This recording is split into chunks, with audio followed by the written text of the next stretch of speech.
درود بر شما همراهان ارجمند. روزگارتون سرشار از نیکی و لطف الهی. نیت کنید و به پیام امروز حضرت حافظ گوش فرادهید. راهی بزن که آهی بر ساز آن توان زد، شعری بخوان که با او رطل گران توان زد.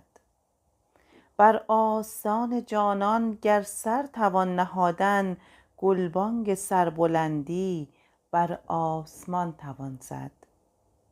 قد خمیده ما سهلت نماید، اما بر چشم دشمنان تیر از این کمان توان زد. در خانقه نگنجد اسرار عشق بازی، جام می مغانه هم با مغان توان زد. درویش را نباشد برگ سرای سلطان، ماییم و کهنه دلقی کآتش در آن توان زد. اهل نظر دو عالم در یک نظر ببازند، عشق است و داو اول بر نقد جان توان زد. گر دولت وصالت خواهد دری گشودن، سرها بدین تخیل بر آستان توان زد. عشق و شباب و رندی مجموعه مراد است، چون جمع شد معانی گوی بیان توان زد. شد رهزن سلامت زلف تو وین عجب نیست، گر راهزن تو باشی صد کاروان توان زد. حافظ به حق قرآن کز شید و زرق بازآی، باشد که گوی عیشی در این جهان توان زد. از همراهی شما خوبان با کانال خودتون بی نهایت سپاسگزارم و همینطور برای اینکه ویدیو رو لایک میکنید و نظر ارزشمندتون رو برای بهتر شدن ویدیوهای بعدی برامون مینویسید بی نهایت ممنونم. و اما تعبیر فالگونی این غزل زیبا: همه اون چیزی که تو زندگیت لازم داری، نیروی جوانی، عاشق بودن و البته وارستگی از تعلقات دنیوی هست. دورویی و تکبر رو کنار بذار. با قدرت و توانی که داری قطعاً به آرزوهات میرسی. فقط کمی همت و اراده رو چاشنی کار خودت قرار بده. اکنون که قصد انجام کار و فعالیت جدیدی رو داری، راهی رو انتخاب کن که از اون نفعی به تو و دیگران برسه و علاوه بر سود مادی نفع معنوی هم برات داشته باشه. تنها به فکر مادیات نباش که در لباس درویشی هم میشه خوشبخت و سعادتمند زندگی کرد. برای خوشبختی نیازی نیست که ثروتمند باشی. در قید و بند مال دنیا نباش، چرا که این مال و مقام رفتنی هست. اون چیزی که باقی میمونه خلق و خوی نیک و خوش رفتاری با دیگران هست. پس اینو فراموش نکن. هدفتو صرفاً کسب درآمد و پول قرار نده، بلکه در کنارش خلق و خو رو بهبود ببخش و با مردم هم روابط خوبی داشته باش.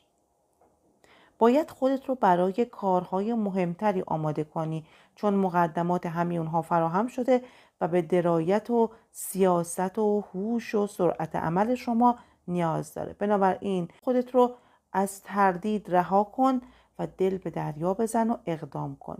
تمام مشکلات شما به زودی حل میشه. اگر اندوهی داری از این اندوه خارج میشی. خدا رو شکر که جایی برای نگرانی وجود نداره.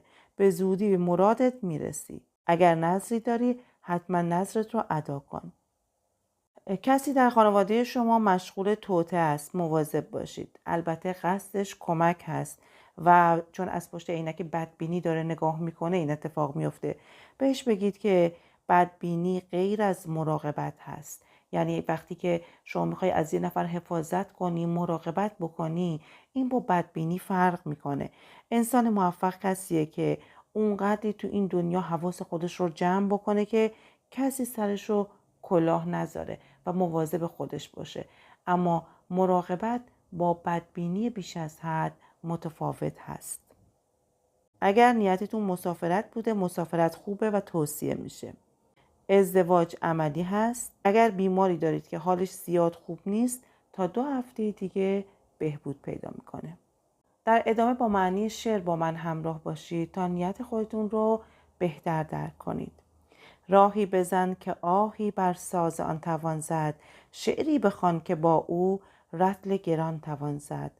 راه نام دستگاه موسیقی مثل راه عراق، بر ساز آن مطابق نوا و متناسب با آهنگ اون. رطل گران، پیاله بزرگ، پیمانه سنگین. و معنی بیت میشه ای نوازنده و ای مطرب مجلس، در دستگاهی بنواز که بتوان آهی از دل کشید و در غم و اندوه فرو رفت. البته که منظور حافظ غم و اندوه روزگار نیست، اون دلی عاشق پیشه داره و میخواد در غم عشق فرو بره. ای مطرب، ای آوازخوان، تو هم شعری بخون و یه آوازی بخون که بتونیم برانگیخته بشیم و بتونیم پیاله های سنگین شراب رو در غم عشق بنوشیم. بر آستان جانان گر سر توان نهادن، گلبانگ سربلندی بر آسمان توان زد.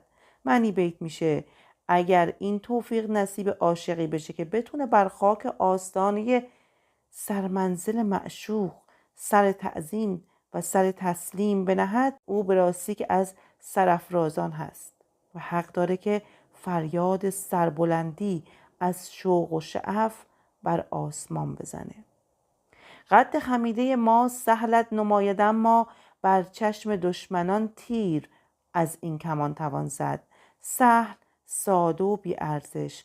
دشمنان در اینجا همون دشمنان عشق هستن، همون هایی که حقیقت عشق رو انکار میکنن و اون رو چیزی جز هوس نمیپندارن.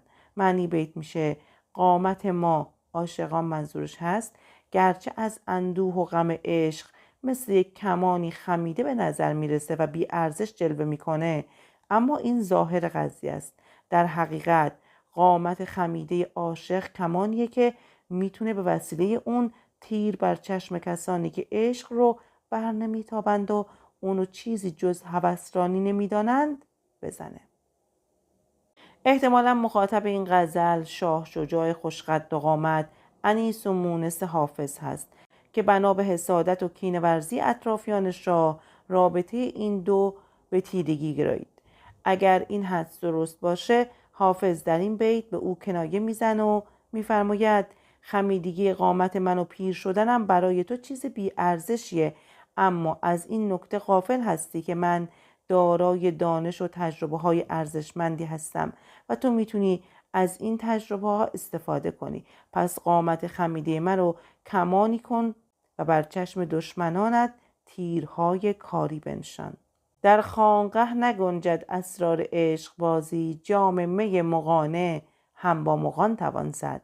خانقه، خانقاه، مکان عبادت و پرهیزگاری صوفیان. جام می مغانه، جامی منتسب به مغان، جامی که از شرابی که به روش زرتشتیان تهیه شده پر شده باشد. حافظ در بسیاری از غزلها احترام و ارادت خودش رو به زرتشت و به ویژه شراب زرتشتیان ابراز نموده و به نیکی ازش یاد کرده. معنی بیت میشه اسرار عشق بازی اعمال و رفتاری روحانی هست، پاک هست که از دل برمیخیزه و در خانقاه ها که به ریاکاری و تزویر آلودند عشق بازی میسر نمیشه. جام شراب نابی که به روش نیاکانمون تهیه شده باشه در خانقاه نمیشه نوشید. این شراب پاک رو بایستی با کسانی نوشید که دارای پندار و کردار پاک و نهادی پاک هستند. درویش را نباشد برگ سرای سلطان، ماییم و کهنه دلقی کاتش در آن توان زد. برگ وسیله و اسباب ساز و برگ، دلق جامعه درویشی، خرقه پشمینه. اگر حدسمون مبنی بر این که مخاطب این غزل شاه شجاع هست درست باشه، این بیت هم یک کنایه مستقیمی به بی‌توجهی های شاه شجاع هست و شما میتونید اون رو بی‌توجهی معشوق در نظر بگیرید. معنی بیت میشه ما درویشی تهی دست هستیم و جز خرقه پشمینه‌ای در اختیار نداریم. این خرقه هم متناسب با شکوه و تجملات دربار پادشاهی نیست. خرقه بی ارزش و بی مقداره که به درد آتش زدن میخوره. اگر سلطان نسبت به ما بی توجهی میکنه حق داره، او شاه و ما گدا. اهل نظر دو عالم در یک نظر ببازند، عشق است و داو اول بر نقد جان توان زد. اهل نظر از دیدگاه حافظ همون نظربازانی هستند که با نظر کردن در زیبایی ها به منبع مطلق زیبایی ها رهنمون میشن و از عشقهای مجازی و زمینی به عشق حقیقی و آسمانی هدایت میشن. داو نوبت بازی مثل نرد و شطرنج در اینجا بازی عشقه. حافظ قصد داره در همون اولین نوبت و فرصتی که دست میده با ارزشترین سرمایه خودش رو نه تنها با هیچ تردیدی بلکه با اشتیاق تمام به میان بگذاره و تقدیم حریف یا یار کنه و به او ببازه. معنی بیت میشه نظربازان مصلحت اندیشی نمی کنند و با یک نظر از نعمتهای هر دو جهان به راحتی می گذرند و تقدیم معشوق می کنند. آری بازی عشق این چنینه و در همون فرصت و نوبت اول که دست میده نقدینگی جان رو به میان میکشند و به حریف میبازند. گر دولت وصالت خواهد دری گشودن سرها بدین تخیل بر آستان توان زد. دولت وصال نعمت به تو رسیدن و معنی بیت میشه اگر درهای وصال رو نمیبستی و اگر امکان رسیدن به تو و برخورداری از این نعمت برای عاشقانت فراهم بود و چراغ سبزی به روی اونها نشون میدادی بی تردید اوضاع و احوال شور و حال دیگه‌ای داشت. رویا پردازی های خیال انگیزتری صورت می گرفت و سرهای زیادی به در آرزوی رسیدن به وصال تو مشتاقانه با آستانه درگاه تو ساییده می شدند. عشق و شباب و رندی مجموعه مراد است چون جمع شد معانی گوی بیان توان زد.